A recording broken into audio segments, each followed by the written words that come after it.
per ridare voce alla politica, quella vera, quella capace di ascoltare e rendersi interprete del sentire sociale, ripartendo dalla lezione sturziana e riscoprendo il valore dell'autonomia come motore della nuova partecipazione dei cittadini all'impegno e alla fatica del governo.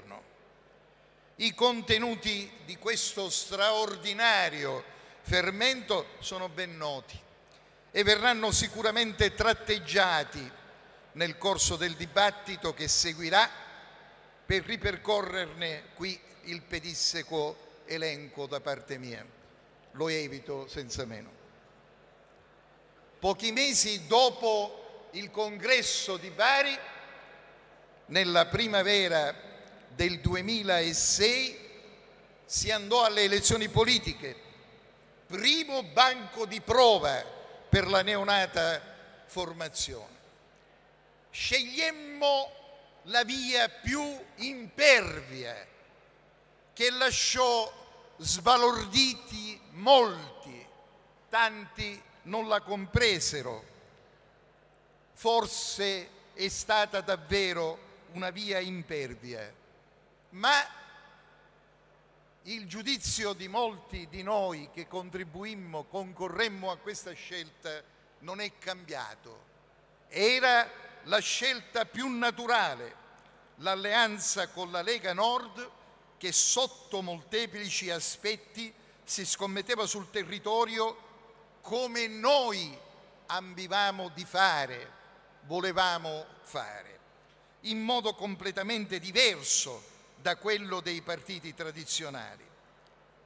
E inoltre questa scelta ci sembrò una buona opportunità per mitigare e ricondurre ad una condizione di positività gli eccessi di comportamento e di giudizio della stessa Lega nei confronti del Sud, e pur essendo della stessa Lega avevano finito col conformare nel nostro Paese prevalentemente il dibattito politico, malgrado questi giudizi fossero per noi assolutamente inaccettabili, davvero intollerabili. Un alleato scomodo dunque e difficile, ma con il quale si poteva raggiungere un'intesa dalla quale trarre vantaggio per superare le gravi difficoltà della nostra terra, sì, ma anche del resto del Meridione. La coalizione nella quale ci ritrovammo insieme alla Lega Nord, quella di centrodestra, perse le elezioni e si collocò all'opposizione, ma noi conquistammo i primi 5 deputati e un senatore. Un risultato particolarmente significativo per una formazione politica che di fatto era nata da qualche mese, tenuto conto delle condizioni complessive nelle quali lo stesso risultato veniva raggiunto. Ma va sottolineato come l'ingresso in Parlamento della nostra compagine, piaccia o non piaccia, ha determinato una così acuta, attenta valutazione sulle tematiche roventi che riguardano il Sud dopo decenni di oscurantismo. E è stato talmente forte questo fermento che si è venuto a determinare attorno alle tematiche del Sud, che da quel momento in poi si sono riaccesi per non spegnersi e ingigandirsi, anzi, fino a questo momento, i riflettori sulle stesse, e divenire queste problematiche un punto di riferimento inevitabile all'interno del dibattito politico, non solo dentro il Parlamento italiano, ma nella società, nelle istituzioni, nel mondo della cultura, dell'economia, nel mondo del sapere. Ma questa stagione che diede questi frutti così significativi e importanti per noi è stata intensa e proficua anche sotto l'aspetto delle iniziative di partito, che sono state molteplici e sono state premiate dalla larghissima e fortemente motivata partecipazione popolare.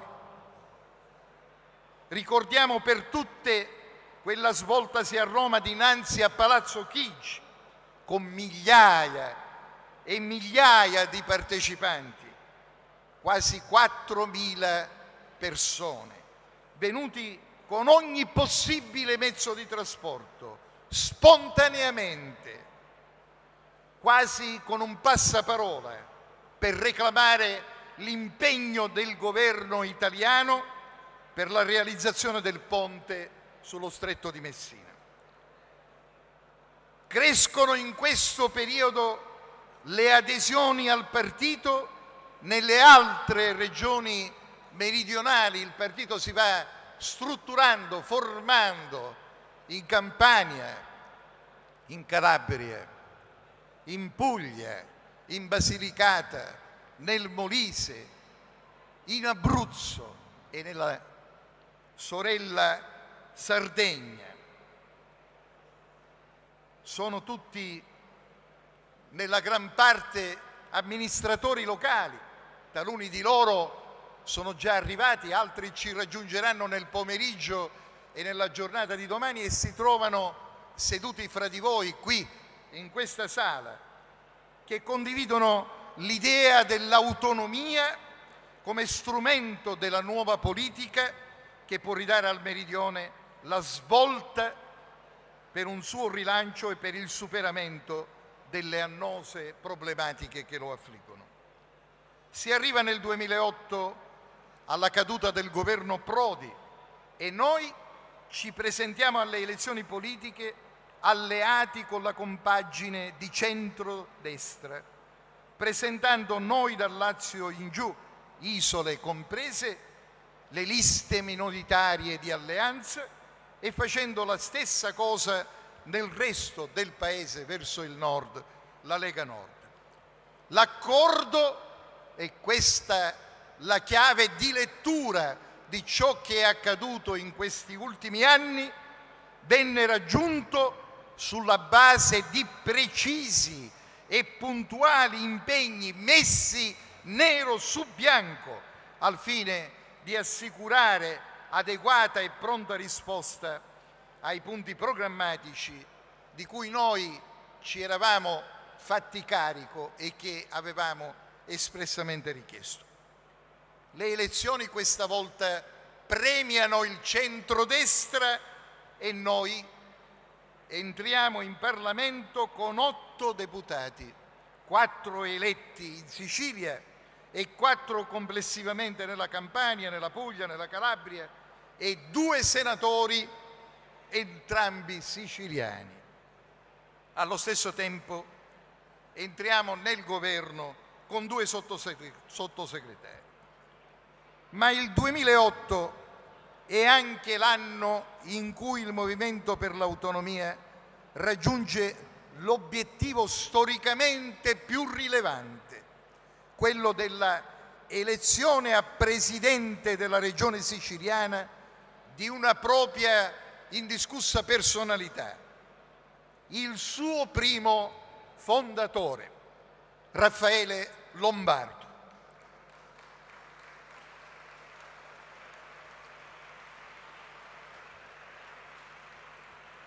L'impegno ragguardevole, riconosciuto dai più, anche sottovoce, quando non hanno la forza e il coraggio di dirlo apertamente, manifestato dal lavoro del Presidente Lombardo e di pregevoli risultati che sono stati raggiunti, in specie nel campo della sanità, ma non solo in questo campo, fanno del governo Lombardo storicamente ormai uno spartiacque fin qui ineguagliato rispetto a quanto avveniva nella nostra Sicilia in precedenza.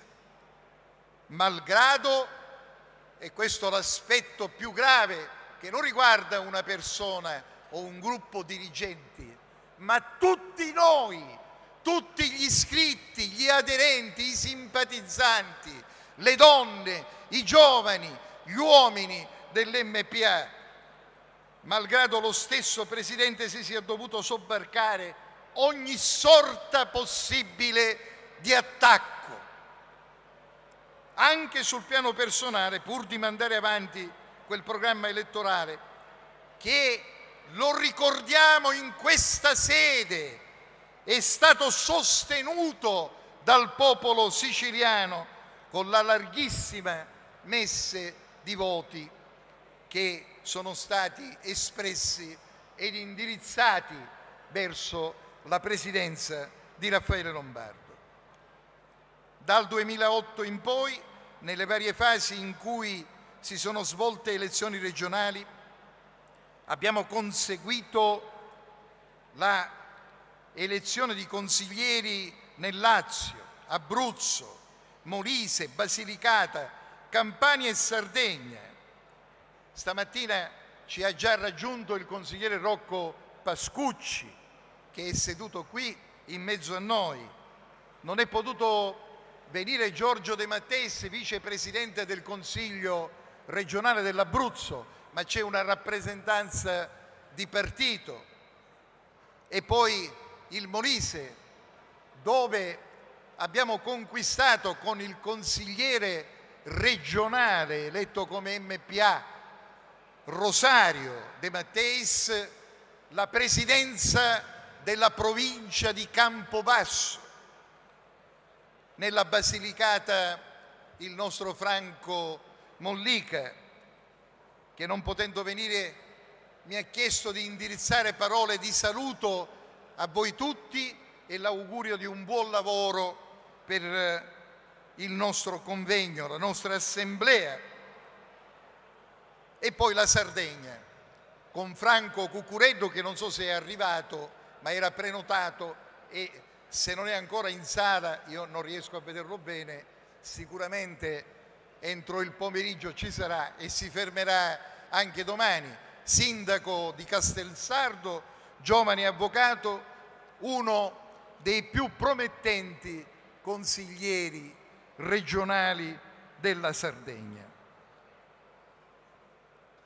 In sede nazionale, per ripercorrere rapidamente questo excursus storico, vanno deteriorandosi con velocità i rapporti con il PDL, insofferente dei successi conseguiti dal presidente Lombardo in Sicilia e dall'acquisizione di tanta nuova classe dirigente da parte nostra nelle altre regioni meridionali.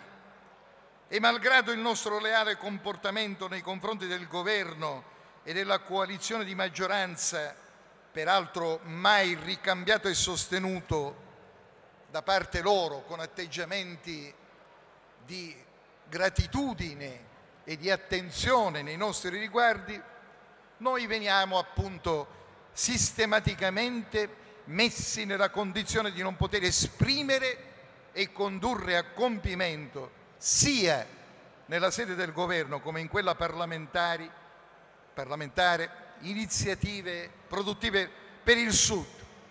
E questo stato di cose si aggrava ulteriormente quando inizia la stagione dell'acquisizione forzata e purtroppo anche qualcuno dei nostri parlamentari eletto nelle altre regioni sente questo richiamo della sirena e si illude, anche se oggi da qualche conversario si ha notizia che questa illusione è molto scemata, si illude di poter conservare se stesso alle prossime elezioni compiendo questo strappo con l'MPA, ma anche perché fare l'autonomista, decidere di stare da questa parte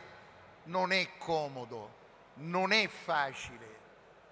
Significa scegliere una strada che non ha amicizie politiche per l'eternità. L'autonomista guarda agli interessi del territorio al di là degli schemi ideologici. Ed io ricordo a questo proposito una frase del nostro Sturzo, quando sosteneva: io mi alleo ora a destra, ora a manca, lui non utilizzava la parola sinistra, pur di fare il bene dei miei amministrati. E non a caso lui colse il significato e il valore delle autonomie e soprattutto delle autonomie locali come principio indefettibile per mantenere la nostra democrazia e i livelli di libertà che le sono connessi. A fronte della totale insostenibilità della situazione che vi ho descritto, abbiamo lasciato il governo. E sia chiaro, per quanti, e ce ne sono, possono nutrire dei dubbi, noi manteniamo tuttora la consapevolezza della necessità di tale scelta. Ci eravamo alleati per il Sud e non contro il Sud. Insieme a noi il governo è stato lasciato da altri, la neonata formazione di parlamentari che hanno costituito Futuro e Libertà, insieme a loro all'UDC e ad API, nonché ad esponenti variegati del panorama politico italiano. Abbiamo dato vita al cosiddetto terzo polo per l'Italia.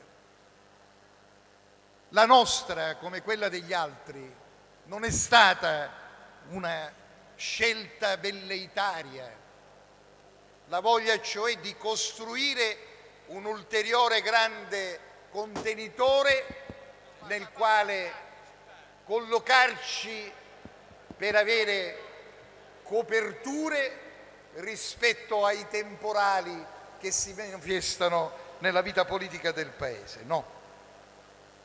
Noi abbiamo aderito convintamente a questa scelta, alla scelta di un progetto che si ripropone di rimodulare i canoni della vita politica del nostro Paese, riconducendo questa vita politica ad una dimensione di autenticità e veridicità popolare. E oggi ci ritroviamo qui, infine, tutti insieme, oggi e domani, per discutere di che? Di poltrone, di incarichi, di quant'altro? Assolutamente no.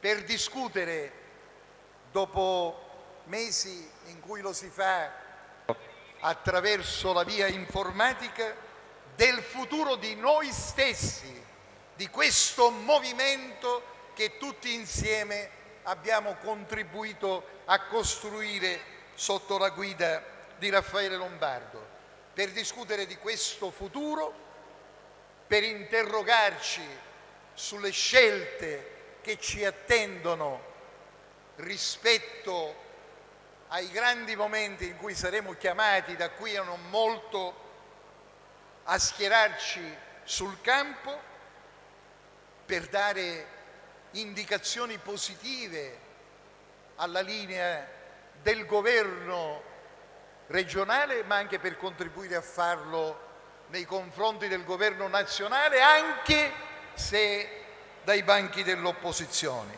E infine, per discutere anche dell'opportunità del mantenimento del nostro nome o del suo cambiamento in evoluzione e in direzione delle nuove prospettive di questo partito che non deve, non può restare chiuso su se stesso, ma si deve sempre più aprire e deve essere portatore di esperienze di altri protagonismi nella società che arricchiscono poi nelle sedi istituzionali la nostra capacità di dare risposta alle problematiche che ci vengono da parte della gente.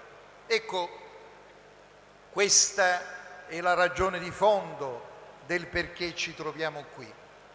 Ed è una ragione che si lega, e vado brevemente a concludere, con l'opportunità di tenere poi in autunno un congresso straordinario che metta insieme tutte queste cose, che riporti il filo nella cruna del lago e ci consenta di cucire questo tessuto forte su cui fondare la speranza e la lotta, l'impegno per il futuro della nostra terra, del nostro meridione. Un partito che deve avere, lo dico per gli amici che vengono dalle altre regioni, qualcuno non solo meridionale. Fra noi ci sarà, penso sia già arrivato, Sergio Melloni, consigliere comunale a Modena, ma ce ne sono tanti altri sparsi qui e lì, per costruire un partito che deve ripartire, che deve partire e tenere alta la bandiera del Sud, ma non come obiettivo esclusivo e finale, ma come elemento di partenza che ci consenta di guardare al futuro. Con questo spirito io vi auguro buon lavoro. Iniziano gli interventi della mattinata e si concluderanno all'ora che converremo per una breve pausa di ristoro. Raccoglieremo gli interventi che seguiranno in un lasso di tempo che non superi i 3 minuti e daremo spazio soprattutto alle esperienze che ci verranno comunicate dai giovani amministratori. Grazie e buon lavoro, buon inizio dei lavori della nostra Assemblea regionale. Grazie.